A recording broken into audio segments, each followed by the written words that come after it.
दोस्तों भारतीयों के लिए एक बहुत बैड न्यूज़ सामने आ रही है क्योंकि एक दो नहीं पूरे 10 लाख इंडियन को बाहर कंट्री से निकाला गया है और भी लोगों को नाम है और लाखों लोगों को और भी निकाला जाएगा।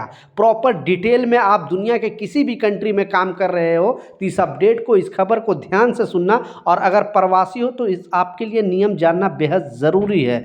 दो इंपॉर्टेंट अपडेट है, दोनों अपडेट के ऊपर आपसे बात करने वाला हूँ। 2-3 मिनट का वीडियो है, पूरा वॉच करें ताकि आपको पूरी जानकारी मिले। तो चलिए स्टार्ट करता हूं, बताता हूं अपडेट के बारे में। जो पहला स्टार्टिंग का मैं आपको क्लिप दिखाया, ये कोई विदेश का वीडियो नहीं है। ऑलरेडी विदेश से इंडियन को तो निकाला गया, उसकी खबर तो मैं आपको बताऊंगा ही, लेकिन ये जो पहला स्टार्टिंग क्लिप दिखाया ये है गुजरात का, और लगभग हज़ारों लोगों को वहाँ पे पकड़ा गया है। और ये सारे लोग जो हैं वो बांग्लादेशी हैं। जैसे इंडियन को दूसरे कंट्री में प्रताड़ित किया जा रहा है, जैसे यूएस ले लो, कनाडा ले लो, इटली ले लो, फ्रांस ले लो, या फिर आप खाड़ी देश के किसी भी लो, Oman, Qatar, Saudi, Bahrain, Dubai, कहीं पर भी, तो हर कंट्री अपने यहाँ से चाह रहा है कि हम इलीगल लोगों को ना रखें। उसी तरह भारत सरकार भी अब एक्शन लेने के मूड में ही है और हर जगह पे चेकिंग अभियान चलाया जा रहा है, क्योंकि बहुत सारे लोग भारत में इलीगल तरीके से रह रहे हैं। जैसे बांग्लादेशी बहुत सारे जो कोलकाता के रास्ते यहाँ पे घुस जाते हैं,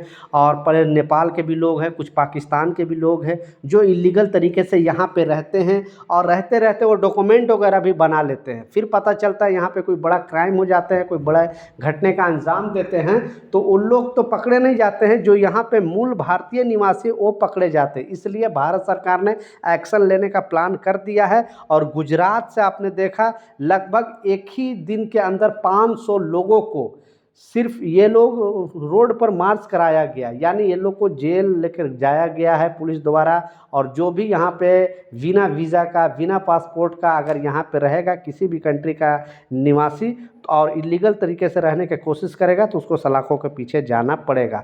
तो सलूट है भारत सरकार को। कोई भी गवर्नमेंट हो अगर इस तरह का कदम उठाती है तो कंट्री के लिए अच्छी बात है, क्योंकि किसी भी कंट्री में, हम भारतीयों को भी फॉरेन कंट्री में ऐसे ही किया जा रहा है। जैसे आपको थोड़ा दिन पहले कनाडा का आपको न्यूज़ सुना होगा, बहुत सारे हरियाणा के लोगों को डिपोर्ट किया गया था, पंजाब लोगों को, इटली से भी डिपोर्ट किया गया था, यूएस आपको बार बार खबर आता ही है कि अमेरिका से भी बहुत सारे भारतीयों को डिपोर्ट किया जा रहा है। तो डिपोर्टेशन का कारण वही है कि वो लोग भी वहाँ पे इलीगल तरीके से रह लेते हैं। जैसे पहले जाते हैं, उन लोगों के पास वीज़ा होता है, वर्क वीज़ा है, काम करते हैं, लेकिन जब दूसरी वीज़ा रिन्यूअल की टाइम आता है तो वो लोग वीज़ा रिन्यूअल नहीं कराते हैं, क्योंकि वीज़ा लगाने में थोड़ा पैसे खर्च होता है। इस वजह से वो लोग इलीगल तरीके से रहने लगते हैं। उसी तरह गल्फ़ कंट्री में से दुबई से भी बहुत सारे भारतीयों को निकाला गया था। तो अब भारत सरकार पूरी तरह से एक्शन लेने की मूड में है। अब रह गया जो 10 लाख भारतीयों को वापस भेजा गया है, ये यूरोपियन कंट्री की बात नहीं, ये खाड़ी देश की बात है, जैसे Oman, Qatar, Saudi, Bahrain, Dubai. ये जो 6 कंट्री, जीसीसी का 6 कंट्री है, ये 6 कंट्री से 10 लाख भारतीयों को वापस भेजा गया, इंडिया वापस भेजा गया है। और वो लोग बेरोजगार हो गए अपने रोजी रोटी छोड़कर, क्योंकि बहुत सारे हमारे श्रमिक भाई जो वहाँ पे गए थे काम करने के लिए, बड़े बड़े ऊंचे ऊंचे जो बिल्डिंग बनती है 50-50 डिग्री सेल्सियस में, इतनी गर्मी में वहाँ पे वो लोग काम करते हैं। और अचानक युद्ध के वजह से सबसे ज़्यादा जो इम्पैक्ट पड़ा है भारतीय कामगारों पर पड़ा है, क्योंकि कंपनी में काम वगैरह बंद हो गया है, मटेरियल पहुंच नहीं पा रहा है, इस वजह से काम नहीं हो रहा है। और कोई कंपनी नहीं चाह रही है कि हम कामगारों को बैठा कर सैलरी दें, क्योंकि वो उसको भी अगर काम नहीं होगा तो सैलरी कहाँ से देगा। लास्ट में या तो उनका वीज़ा कैंसिल करके वापस भेजा जा रहा है, नहीं तो इमरजेंसी छुट्टी उनको भेजा जा रहा है, और नहीं तो बोला जा रहा है कि आप यहाँ पे रुको, आप जितना दिन काम नहीं रहेगा आपको पैसे नहीं मिलेंगे। और कुछ लोगों को तो बस नॉर्मल ड्यूटी, यानी जो ओवर टाइम वगैरह चलता था वो भी नहीं चल रहा है, 8 घंटे का नॉर्मल ड्यूटी वगैरह चल रहा है। तो ऐसे 10 लाख भारतीय, क्योंकि लोकसभा के पटल पर खुद विदेश मंत्रालय ने इस डेटा को रखा है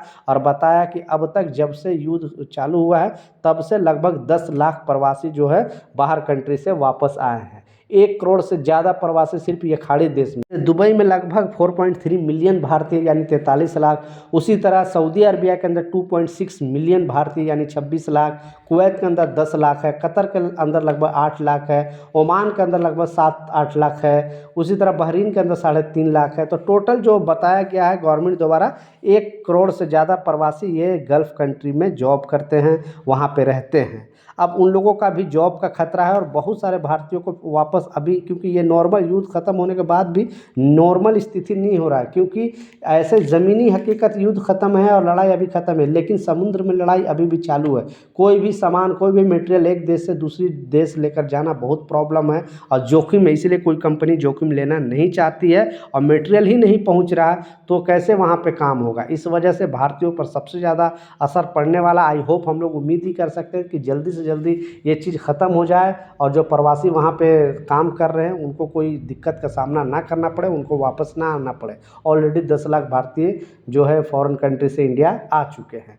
तो आप क्या चाहते हो, अगर आप दुनिया के किसी भी कंट्री से, ओमान से, कतर से, बहरीन से, सऊदी से या दुबई से, कहीं से भी देख रहे हो वीडियो, तो वहाँ की स्थिति प्लीज़ नीचे बताएं कि कंपनियों में वहाँ आपके साथ क्या हो रहा है या सही है, क्योंकि इंडिया में बैठे बैठे लोगों को भी शायद टेंशन होती है आपकी फैमिली को कि वहाँ पे स्थिति क्या है। इसलिए आप कमेंट के थ्रू बता सकते हैं ताकि रियलिटी मुझे भी पता चल सके। तो ये कुछ अपडेट था, कुछ जानकारी था, मैं सोचा आप लोगों के साथ शेयर करूं। मिलता हूं नए अपडेट के साथ, नई जानकारी के साथ। जब तक जय हिंद।